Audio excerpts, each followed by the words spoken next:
자, 수험생 여러분 안녕하십니까? 회계학 시간입니다. 자, 챕터 9번에 보시면 그죠? 회계 변경과 오류 수정. 지금부터 회계 변경과 오류 수정을 봅니다. 여러분, 회계 정책이나 추정값을 바꾼다고 할 때 어떻게 할 거냐? 이건데 넘어가 볼까요? 자, 먼저 자, 정책의 변경이 나오나요? 회계 정책의 변경. 여러분, 회계 정책의 변경이 뭐죠? 갭에서 갭으로. 갭에서 갭으로 이거죠? 갭에서 갭을 우리는 뭐라고 그래요? 정책의 변경 이거라고 하죠. 그러면 갭은 넌 누구니? 이거죠. 갭이 뭐예요? 넌 누구니? 일반적으로 인정된 회계 원칙을 우리는 뭐라고 해요? 갭이라 한다라고 합니다. 그러면 일반적으로 인정된 회계 원칙에서 일반적으로 인정된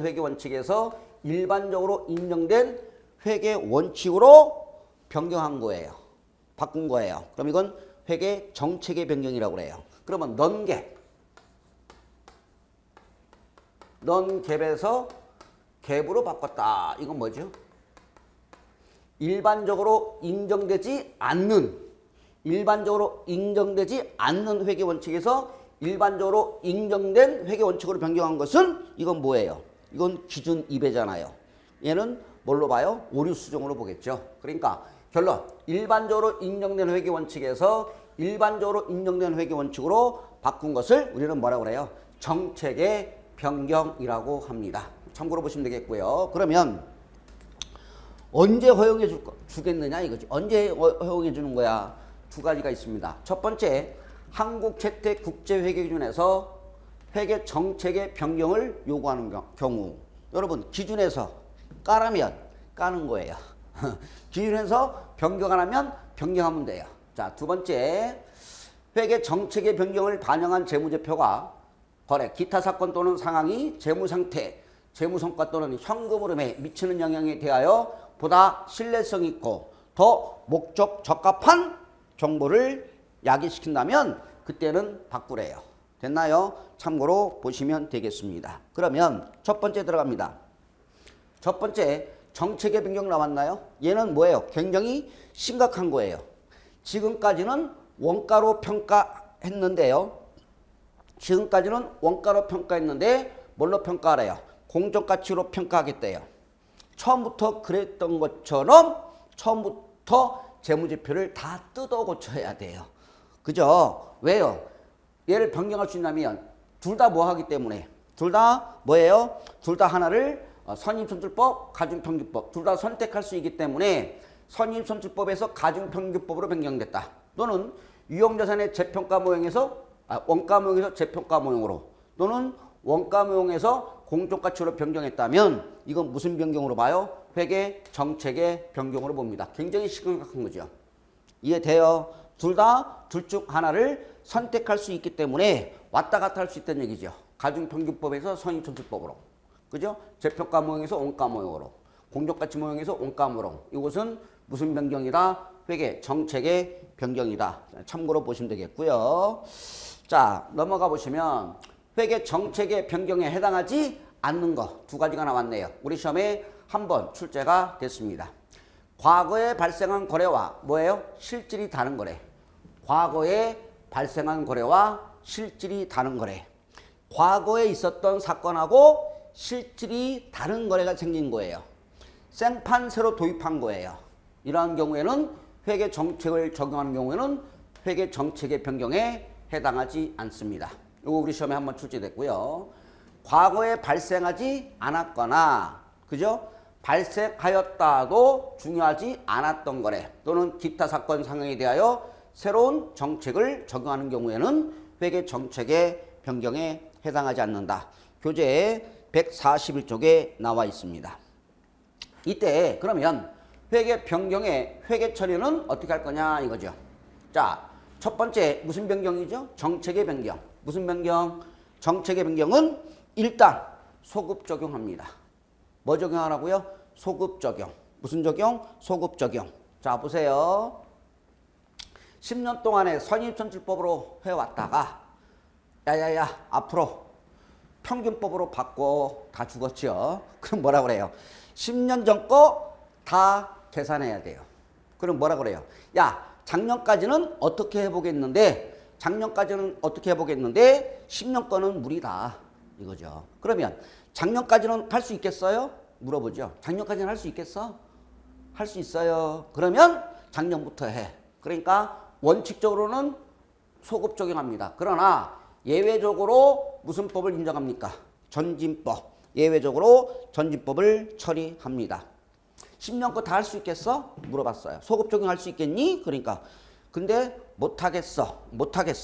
그럼 할 수 있을 때부터 전진 적용하시면 되겠습니다. 됐나요? 우리 시험에 원칙만 알아두시면 될 것 같습니다. 이해됐나요? 정책의 변경은 무슨 적용한다? 일단 소급 적용합니다. 근데 못하겠니? 소급 적용? 그러면 할 수 있을 때부터 전진 적용하세요. 그래서 예외적으로 전진법을 처리합니다. 그러나 추정의 변경은 무슨 법이에요? 전진법. 무슨 법? 전진법. 뭐예요? 과거는 묻지 마세요. 이거죠. 과거는 묻지 마세요. 묻지도 말고 따지지도 말고 무슨 법? 전진법.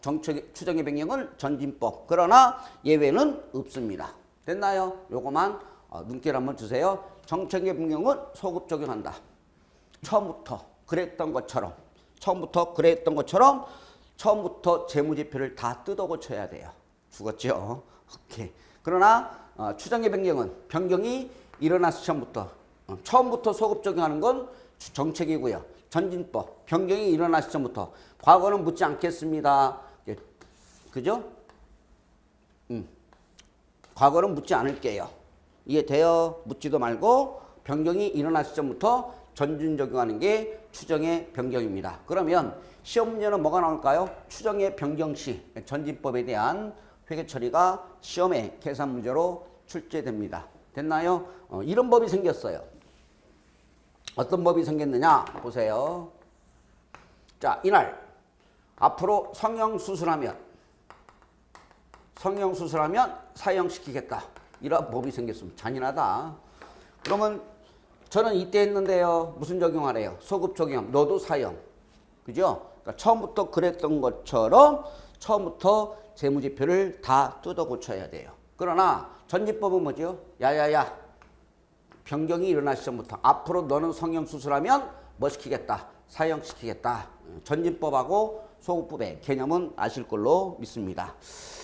묻지도 말고 따지도 마세요. 전진법. 예외는 없습니다. 이렇게 보시면 될 것 같고요. 가볍게 넘어갈게요. 자, 그 다음에 142쪽으로 갑니다. 이때 회계 변경의 회계 처리 시 감가상각에 대한 결정 요소. 얘가 중요하죠. 얘가 중요합니다. 여러분, 감가상각과 관련된 것은 전부 다 죄다 추정값이죠. 죄다 무슨 값이라고요? 추정값이에요. 매 보고기간 말에 재추정을 할 겁니다. 따라서 감가상각에 관련된 것들 뭐 있나요? 잔존가치 뭐 있나요? 내용연수 감가상각 방법은 팩트예요? 추정이에요? 추정값이죠. 뭐라고요? 추정값이에요. 죄다 추정값이죠. 따라서 이때 잔존가치 내용연수 감가상각 방법은 매 연도마다 재검토합니다. 그리고 변경 시에는 무슨 변경? 추정의 변경으로 전진적 처리합니다. 그래서 우리 21회 때 감가상각 방법은 회계 정책의 변경에 해당한다. OX, X, 아웃이에요. 됐나요? 외우셔야 돼요. 잔존가치가 10,000원에서 14,000원으로 변경됐어요. 내역연수가 5년에서 7년으로 변경됐어요. 2년 동안 정액법으로 생각해오다가 야야야 앞으로는 연속계법으로 감가상각 하래요. 까야죠. 그래서 이런 것들은 전부 다 추정의 변경으로 전진적 처리합니다. 됐나요? 오케이. 그러면 자, 추정의 변경에 얘가 나와 있죠. 첫 번째 손상, 대손이죠. 손실 충당금을 뭐 하죠? 추정하죠. 뻥 났나요? 뻥 날 것 같다인가요? 뻥 날 것 같다 이거죠. 대손을 추정합니다. 야밤 도주할 것 같아 느낌 팍 받았을 때 손실 충당금을 추정하죠. 그 다음에 재고자산의 진부와 그 다음에 금융자산이나 금융부채의 공적가치가 변경됐다. 그리고 감가상각의 자산, 감가상각 자산의 내용연수 또는 감가상각 자산에 내재된 미래 경제적 효익의 기대 소비 형태. 일명 쉽게 얘기하면 뭐예요? 감가상각 방법이 변경됐다. 그 다음에 품질 보증 의무, 즉 제품 보증 충당 부채를 뭐했다? 추정했다. 됐나요? 이때 추정의 변경은 뭐예요? 과거는 묻지 않아요. 지금부터 전진 적용합니다. 됐나요? 오케이, 잘하셨어요. 자, 그 다음에 변경의 유형을 볼까요? 자, 회계 추정의 변경은 뭐예요? 새로운 정보를 획득하고 새로운 상황의 전개 등에 따라 지금까지 사용해오던 뭐가 바뀌었다? 추정치가 바뀌는 거예요. 추정값이 바뀌는 것을 우리는 회계 추정의 변경이라고 하겠고요. 두 번째, 중요합니다. 측정 기준의 변경은 뭐라고요? 측정 기준의 변경입니다. 이때 측정 기준을 바꾼다는 건 뭔 소리냐? 원가 측정할래? 아니면 시가로 측정할래? 그러니까 원가 측정하던 것을 공정가치로 바꿨다. 이것은 추정의 변경으로 보는 것이 아니라 무슨 변경이다? 정책의 변경. 무슨 변경? 정책의 변경에 해당합니다. 다시 얘기합니다. 측정 기준의 변경은 추정의 변경이 아니라 무슨 변경? 정책의 변경에 해당합니다. 됐나요? 이때 회계 정책의 변경과 추정의 변경으로 구분하는 것이 어려운 경우에는 무슨 변경? 정책 추정. 추정이에요? 정책이에요? 추정의 변경으로 봅니다. 됐나요? 다시 한번 언급할게요. 추정의 변경은 새로운 정보를 획득하고 새로운 상황 전개 등에 따라 지금까지 사용해던 추정치를 바꾸는 것이다. 추정치. 또 하나, 측정 기준의 변경은 추정의 변경이 아니라 무슨 변경? 정책의 변경에 해당한다. 이때 정책인지 추정인지 구분이 어려워. 그럼 뭘로 갈까요? 간단한 게 뭘까요? 추정의 변경. 됐나요? 오케이. 이렇게 살펴봤어요. 자, 그 다음에 자, 이때 추정 변경 시 감가상각 계산이 나옵니다.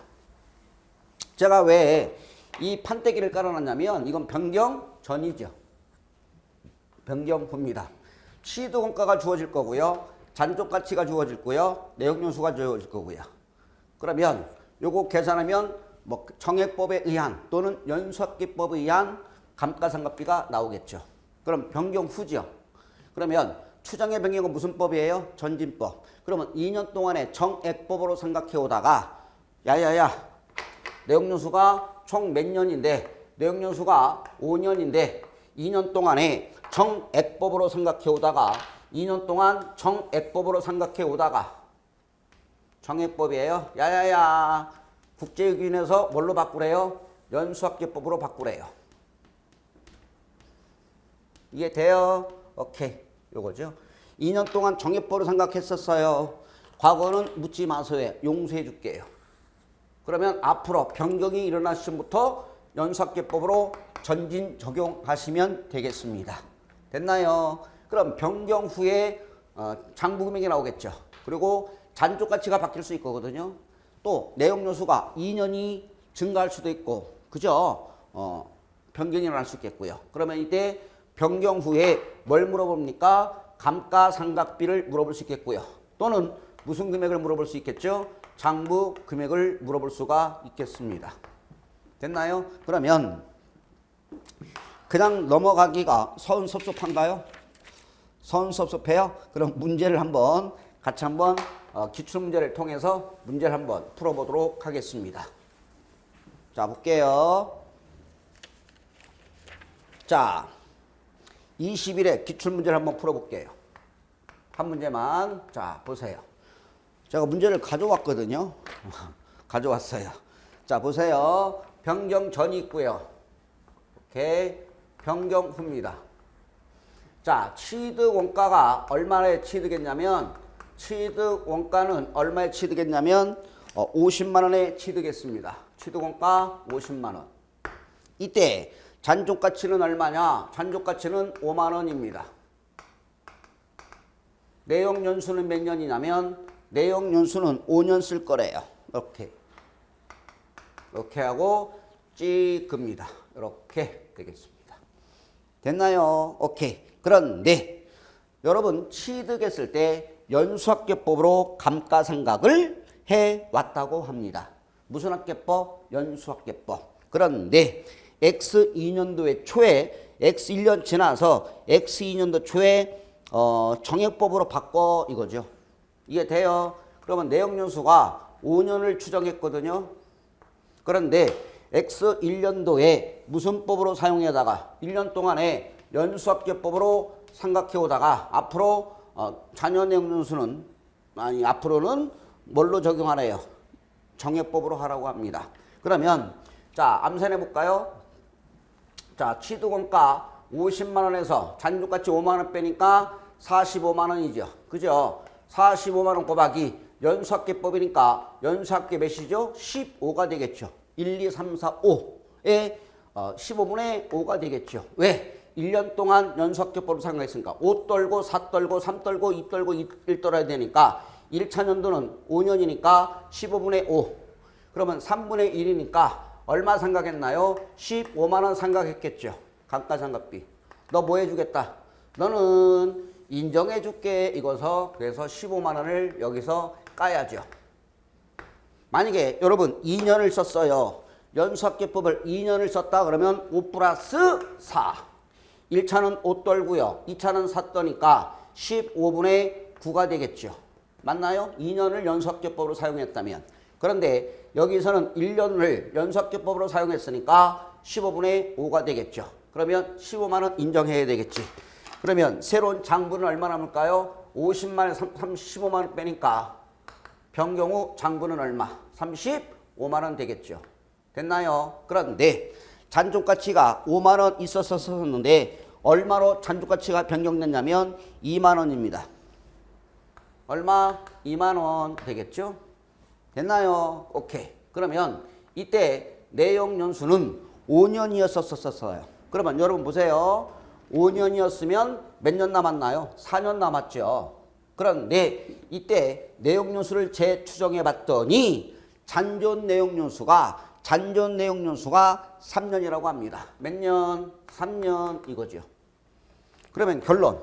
내용연수가 몇 년 단축됐나요? 1년 단축됐지. 5년이었었는데 1년 연수학계법으로 상각했으면 4년 남았거든요. 근데 내용연수를 다시 재추정했더니 잔존 내용연수가 3년 남았대요. 뭐라고 남았다고요? 자, 여기서 조심할 것은 잔존 내용연수가 3년이야 이렇게 나왔습니다. 그러면 3으로 나눠야 줘야 되겠죠. 됐나요? 이때 감가상각비를 물어봤습니다. 무슨 법으로? 3년 동안에 정액법으로 바꿔 이거니까 35만 원에서 2만 원 빼면 33만 원. 33만 원에서 3으로 나누니까 감가상각비는 얼마 될까요? 11만 원 되겠죠. 돼요? X2년도에 감가상각비는 11만 원. 그러면 X2년도 말에 장부는 얼마일까요? 그럼 물어보면. 장부를 물어보면 35만 원에서 얼마 상각했나요? 11만 원 상각했으니까 35만 원에서 11만 원 상각했으니까 장부 재고는 얼마 남을까요? 24만 원. 이러한 문제를 물어볼 수 있겠습니다. 됐나요? 오케이. 한번 21회 기출문제를 보너스로 풀어봤습니다. 됐죠? 오케이. 이렇게 되겠고요. 자, 그러면 문제를 살짝 바꿔봅니다. 보세요. 지금 문제상에 뭐라고 주어졌냐면 잔존 내용연수가 3년 이랬어요. 자, 바꿉니다. 문제상에 총 내용연수는 5년이다. 총 내용연수로 5년으로 재추정하였다. 됐나요? 총 내용연수를 몇 년? 5년으로 재추정했다면 여러분 여기에 몇 년 들어갈까요? 띠리리리링 띵띵 화이팅! 몇 년? 빠샤! 몇 년? 4 4년이죠. 이해돼요? 예? 아니, 죄송합니다. 바꿀게요. 죄송합니다. 5년이니까 똑같으니까, 만약에 6년으로 할까요? 만약에. 자, 예를 들어 볼게요. 총 내용연수가 6년이야. 그러면 몇 년 남았을까요? 5년입니다. 이해돼요? 보세요. 내용연수가 몇 년을 추정했었어요? 5년을 추정했었거든요. 그래서 몇 년 지났어요? 1년 지났으니까 몇 년 남았어요? 4년. 그러면 이때 1년 지나서 다시 내용연수를 추정해 봤더니 총 내용연수는 몇 년으로 추정된 거죠? 6년으로 추정된 거죠. 총 내용연수가. 그러면 1년 지났으니까 잔여 내용연수는 몇 년이란 얘기죠? 5년으로 나눠주셔야 돼요. 그러니까 제가 여러분 하는 얘기는 시험에 잔존 내용연수로 나오면 갖다 박으면 돼요. 3년. 그러나 총 내용연수로 주어지면 지난 거 빼야지. 그럼 얘를 바꿔볼게요. 총 내용연수가 4년이다. 몇일까요? 그러면 이 경우에는 내용연수가 1년이 단축된 거지. 5년에서. 그죠? 총 몇 년을 추정했는데요? 5년. 그런데 1년 지나서 총 내용연수를 추정해 봤더니 4년이래요. 이해돼요? 그러면 총 4년에서 1년 지났으니까 몇 년 남았을까요? 3년. 이렇게 되겠죠. 그러니까 여러분 얘하고 같을까요? 같아요. 잘 보셔야 돼요. 잔존 내용연수로 주어지면 갖다 박으면 된다. 오케이. 굿. 예스. 그렇지요? 그런데 총 내용연수가 4년이야. 이렇게 주어졌어요, 여러분. 총 내용연수가 몇 년이야? 4년이야. 몇 년 지났나요? 1년. 몇 년 남았나요? 3년. 같은 의미가 되겠죠. 그죠? 잘하셨어요. 오케이. 이렇게 돼서 추정의 변경 시 감가상각을 기출문제를 통해서 예를 들어봤습니다.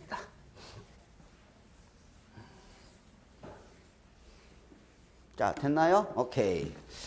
자, 그러면 교재를 넘어갑니다. 자, 144쪽에 보면 오류 수정 나오나요? 오류 수정.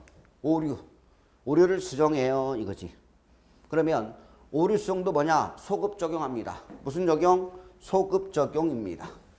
세 가지 판때기다 깔아봤는데요. 한번 읽어볼까요? 자, 첫 번째, 전기 오류의 수정은 오류가 발견된 기간에 단기손익으로 보고하지 않는다. 이해돼요? 전기 오류의 수정은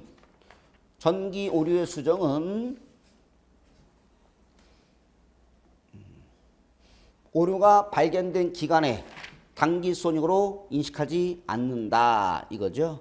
이해돼요? 오케이. 이게 뭐예요? 자, 여기가 X1년도고요. X2년도입니다. 자, 보세요. X2년도 기중에 오류가 발생했어요. 회계 기간 중에 오류가 발생했다면 어때요?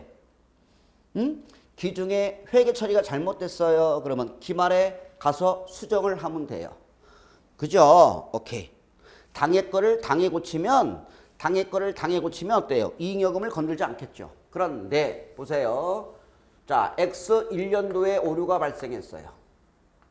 이날 오류가 발생했습니다.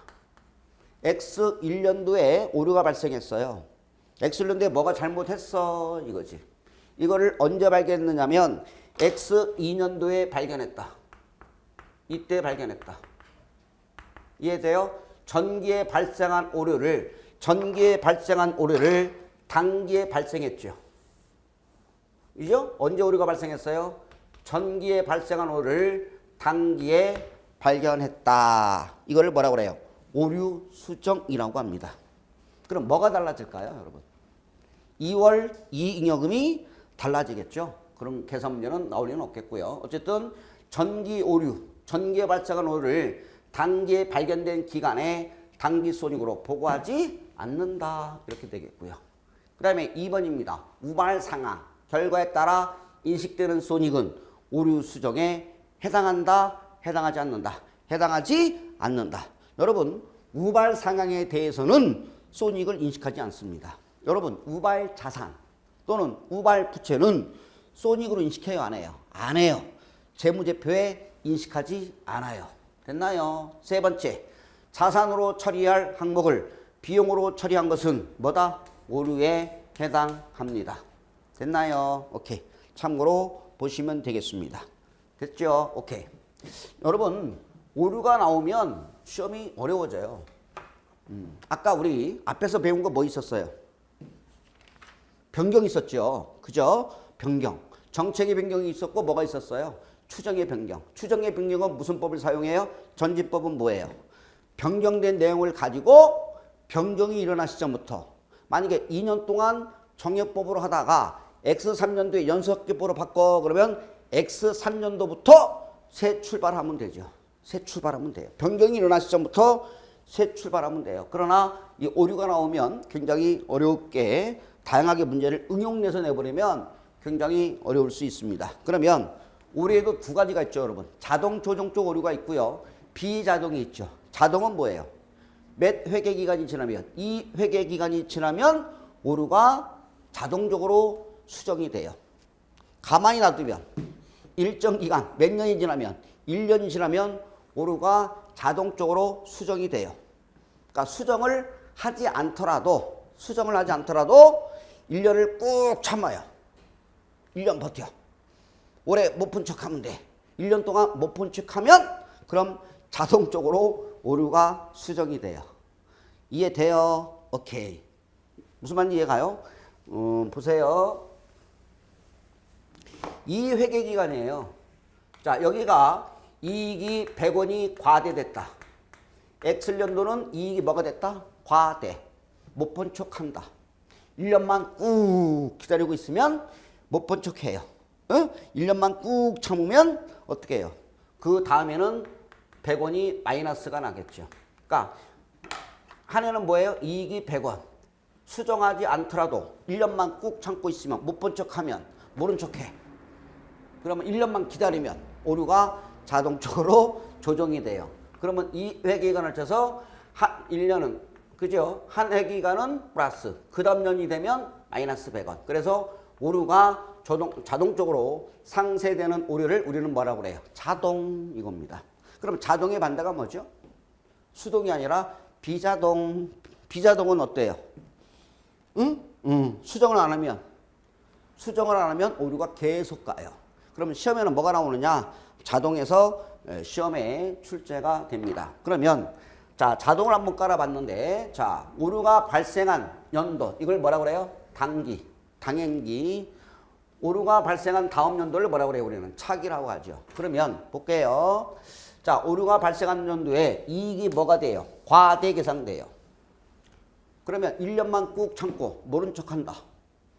쌩 깐다. 그러면 지가 알아서 오류가 자동적으로 다음 연도에 이익은 뭐가 될까요? 과소 계상됩니다. 이해돼요? 오케이. 그러니까 단기에 이익이 뭐가 되면 과대가 되면 1년만 꾹 참고 있으면 단기 순이익이 뭐가 돼요? 과소. 반대로 오류에 단기에 이익이 뭐가 되면 과소가 되면 다음 연도는 이익이 뭐가 된다? 과대 계상된다. 이렇게 되겠습니다. 이익여금은 잠시 후에 설명을 드려보겠습니다. 이런 게 교재 144쪽에 나와 있고요. 자, 그러면 이 재고자산에서 가장 중요한 오류가 재고자산의 오류입니다. 재고자산의 오류입니다. 그러면 자, 재고자산의 변동이 나와 있는데요. 자, 그림 보시죠. 자, 보시면 자, 기말이 과대돼요. 기말이 뭐가 돼요? 기말이 과대됐다. 그러면 매출원가는 뭐가 되죠? 과소입니다. 이때 기말과 매출원가는 왼수지간이에요. 영원한 적입니다. 기말이 과대야. 그러면 네가 크니? 기말이 커져? 나는 쪼그라져. 그래서 기말과 매출원가는 뭐예요? 기말이 과대가 되면 누가 독박 써요? 매출원가가 독박을 씁니다. 그럼 매출원가가 과소니까 이익은 뭐가 될까요? 과대 계상됩니다. 됐나요? 그래요. 그러면 예를 들어서 어제 기말은 오늘의 뭐죠? 기초, 명언이죠? 어제 기말은 오늘의 기초야. 그러면 기말이 과대되니까 다음 연도에 기초도 과대죠. 기초가 과되면 매출원가도 과대로, 기초가 과되면 매출원가 과대로 이어져요. 기초가 과대야 매출원가 과대. 그럼 원가가 과대니까 이익은 뭐가 된다? 과소됩니다. 한번 읽어볼까요? 자, 말로 표현해 볼게요. 기말 재고가 과대평가되면 매출원가는 적어져. 이익은 커지고. 반대로 기말이 과소되면 매출원가는 커지고 이익은 적어진다. 오케이? 굿. 우리 지금 대화 돼요? 혼자 하나요? 지금 같이 하고 있나요?